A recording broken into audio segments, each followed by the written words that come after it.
Konfusius itu dari Kongfusi atau Kongfuse. Kalau diterjemahkan letterlek itu guru Kong.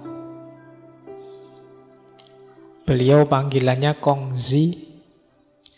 Nama asli beliau Zongni.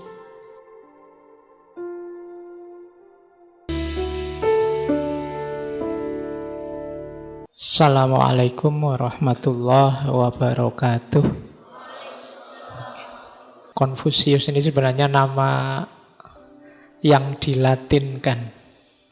Konfusius itu dari Kongfusi atau Kongfuse. Kalau diterjemahkan letterlek itu guru Kong.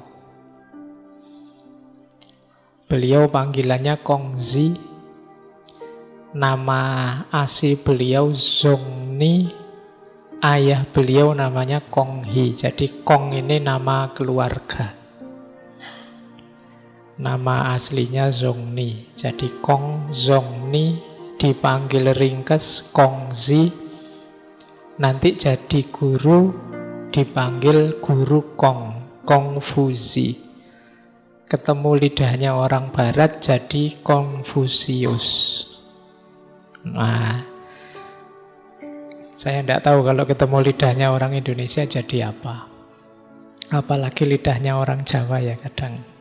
Tapi ya tidak apa-apa, wong yo memang menyebut nama itu kan kadang-kadang kalau beda lidah kan sulit. Orang luar pun kalau ke Indonesia menyebut nama-nama kita kan juga sering keliru-keliru. Superman mungkin jadi Superman. Mungkin nama apa gitu, makanya ndak usah malu. Kalau cuma salah dialek, bagi saya ya biasa saja. Memang lidahnya orang itu beda-beda, ndak harus diketawakan. Saya itu pernah latihan mati-matian belajar bahasa Inggris yang fushah, tapi ya keluarnya tetap Jawa. Jadi mungkin teman-teman mesti selalu ketawa kalau dengar saya membaca bahasa Inggris. Memang lidahnya sudah terlanjur Jawa. Jadi ya tidak apa-apa. Yang penting kan kalau ada gium dalam bahasa Arab itu al-lughah al-faham. Bahasa itu yang penting bisa dipahami. Ngomong kacau balau yang penting temanmu paham kan lebih manfaat daripada kamu ngomong daki-daki akademis filosofis temanmu cuma tola-tola ngomong opo itu. Nah, jadi itu gunanya bahasa.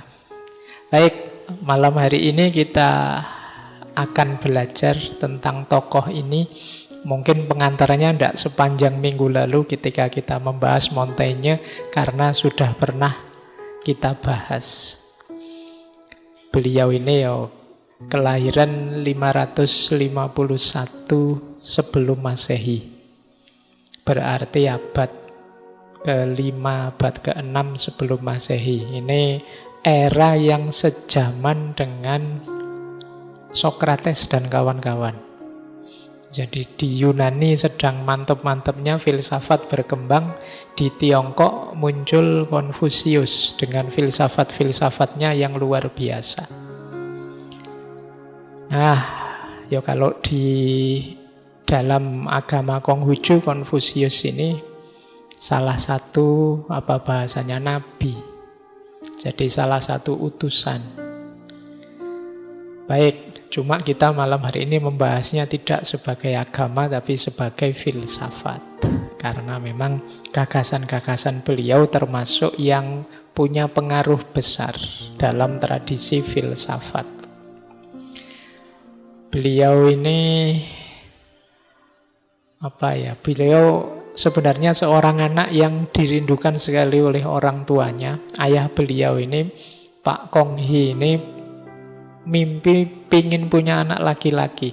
Tapi sampai punya 3 anak, semuanya perempuan. Sampai berdoa melakukan ritual lama, akhirnya dikaruniai anak laki-laki. Ada cerita, meskipun lahir anak laki-laki ini orang tuanya masih kecewa. Karena saya tidak tahu persisnya, tapi kabarnya karena Konfusius ini waktu bayinya jelek. Jadi orang tuanya, waduh, pengen minta anak laki-laki, dapat anak kok kayak gini. Ceritanya terus anaknya itu ditinggal di bawah bukit. Sudahlah, daripada punya anak jelek, lebih baik ditinggal saja biar dimakan binatang buas. Alhamdulillah ya, kalian masih sehat sampai sekarang. Oke.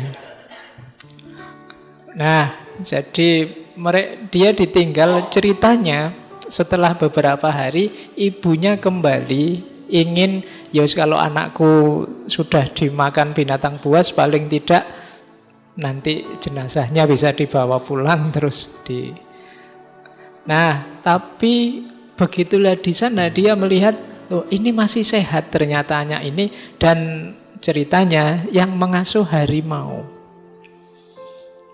Jadi masih hidup, malah diasuh oleh harimau. Di situ terus ibunya sadar, ini anak ini tidak main-main, anak luar biasa.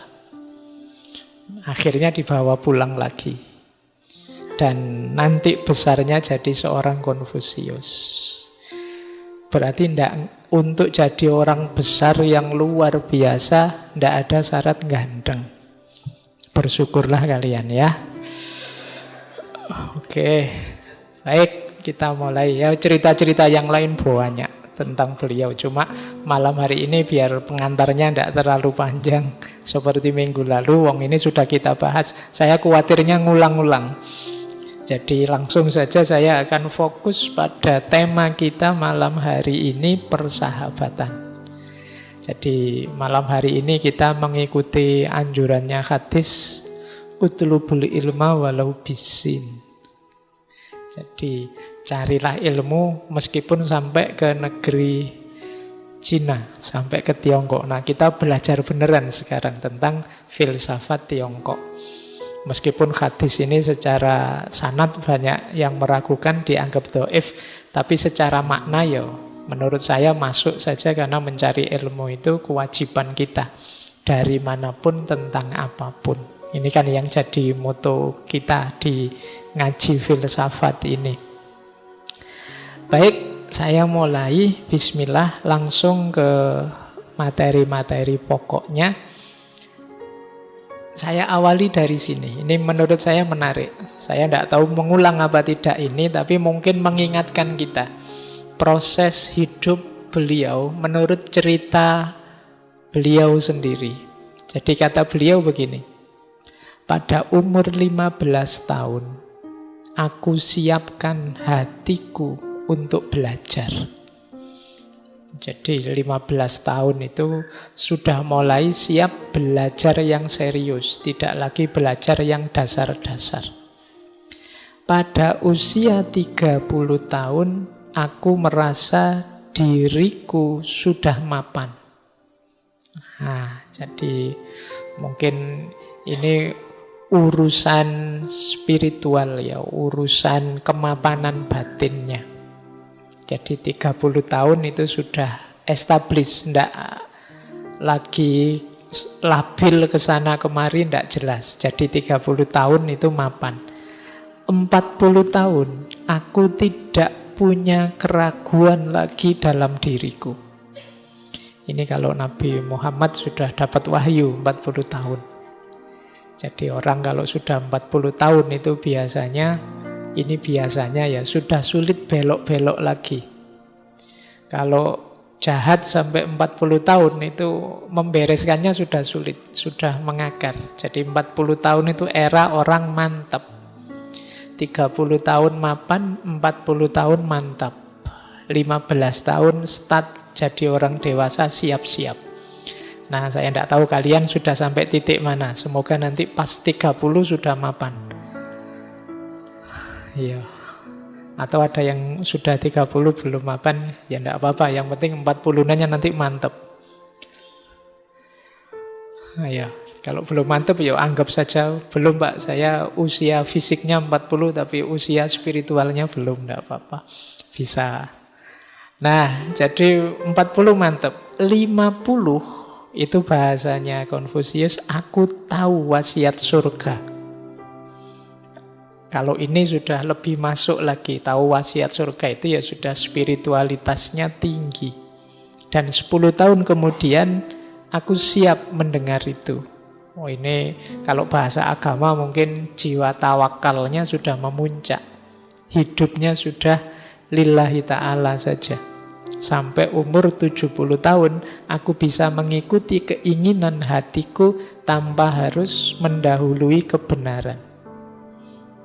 Jadi di usia 70 tahun itu sudah selaras antara dirinya dan kebenaran. Yang aku inginkan yaitu kebenaran. Kalau kita yang masih muda ini kan sering tabrakan antara keinginan kita dengan kebenaran. Saya ingin ini Pak, ternyata yang kita inginkan itu bukan sesuatu yang benar, yang baik. Akhirnya kan kita harus berjuang menggeser keinginan kita selaras dengan kebenaran. Nah kata Konfusius, aku umur 70 tahun itu sudah nyambung antara keinginan hatiku dengan kebenaran. Baik, ini saya angkat mungkin nanti untuk bahan refleksi ya buat teman-teman. Kira-kira aku umur berapa dan sudah sampai di titik mana? Karena kita itu sering terlena oleh waktu. Tidak sadar Pak, tiba-tiba saya sudah usia sekian. Tidak sadar Pak, sudah semester 7 saya, semester 8. Padahal rasanya kok belum apa-apa. Tidak sadar saya ternyata sudah tua saya itu. Begitu lihat temennya nikah, wah tidak sadar ternyata saya waktunya nikah. Kemana saja aku selama ini, kan gitu. Lu buat apa waktuku selama ini kok tiba-tiba? Kan kita sering jatuh pada tiba-tiba. Kalau bahasanya para filosof eksistensialis itu namanya faktisitas. Kita sering tersadar, terlempar pada fakta. Tiba-tiba saja kok begini, tiba-tiba saja kok begitu. Nah, untuk menghindari kekagetan-kekagetan yang tiba-tiba, kalau dalam filsafat kan mari hidup yang refleksif. Sering-sering muhasabah. Ini gaya muhasabahnya Konfusius. Jadi umur sekian aku begini, umur sekian aku begitu. Ada tahapan-tahapannya. Baik. Ya paling tidak dari sini kelihatan profilnya seorang Konfusius. Saya akhiri sekian, kurang lebihnya mohon maaf. Wallahul muwafiq, wallahu a'lamu bissawab. Wassalamualaikum warahmatullahi wabarakatuh.